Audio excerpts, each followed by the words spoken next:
கிறிஸ்துவுக்குள் பிரியமுள்ள சகோதர சகோதரிகளே, பலந்தரும் தேவன் எபிசோட் 1599 கர்த்தரை துதிக்கிறேன், மகிமைப்படுத்துகிறேன்.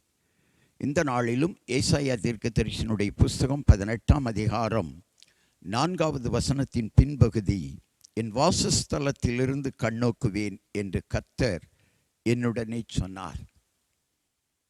கர்த்தர் ஏசாயா தீர்க்கதரிசிக்கு தெளிவுபடுத்துகிற பொழுது தீர்க்க தரிசனமாக சில காரியங்களை தெளிவுபடுத்தி விளக்கினார். அதில் ஒன்று, எத்தியோப்பியாவின் நதிகளுக்கு அக்கறையில் நிழலிடும் ஷெட்டல்கள் உடையதையும், கடல் வழியாக தண்ணீர்களின் மேல் நாணல் படவுகளிலே ஸ்தானாபதிகளை அனுப்புகிறது போல தேசத்திற்கு ஐயோ. எத்தியோப்பியாவினுடைய பகுதியை குறித்து உரைக்கப்பட்ட காரியம், இந்த காலகட்டத்தில் வாழ்ந்த ஜனங்கள் ஆண்டவரை மறந்தார்கள், கர்த்தரை நினையாமல் போனார்கள்.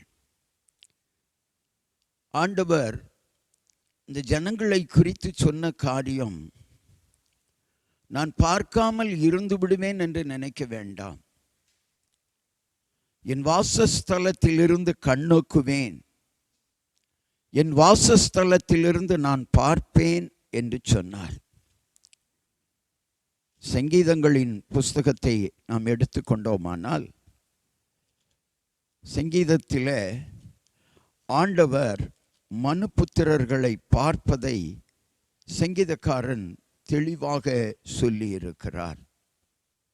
சங்கீதங்களின் புஸ்தகம் 14ஆம் அதிகாரம் 2வது வசனம், தேவனை தேடுகிற உணர்வுள்ளவன் உண்டோ என்று பார்க்க கர்த்தர் பரலோகத்திலிருந்து மனுபுத்திரரை கண்ணோக்கினார்.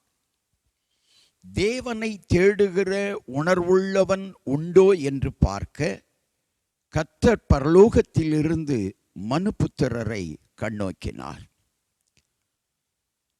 தேவனை தேடுகிறவர்கள் உண்டோ என்று பார்க்க கர்த்தர் இன்றைக்கும் பார்த்து கொண்டிருக்கிறார்.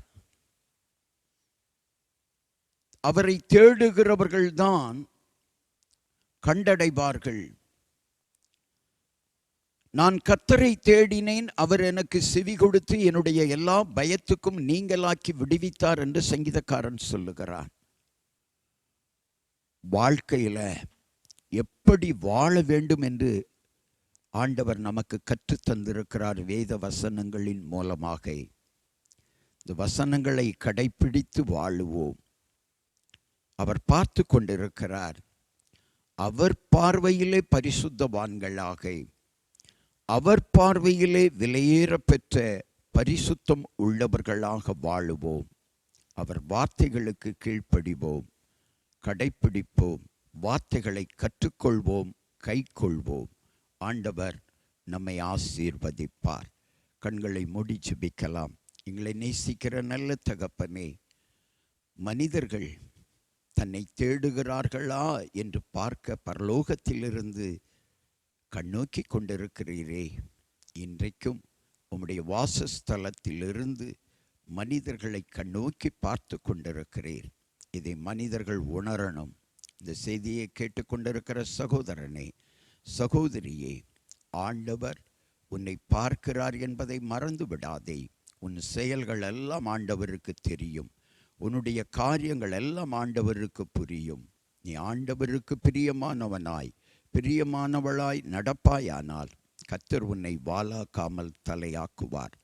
அவர் தன் வாசஸ்தலத்திலிருந்து நம்ம எல்லாரையும் பார்த்து கொண்டிருக்கிறார். அவருடைய வார்த்தைகளுக்கு நாம் கீழ்ப்படிவோம். அவர் நம்மை உயர்த்துவார்.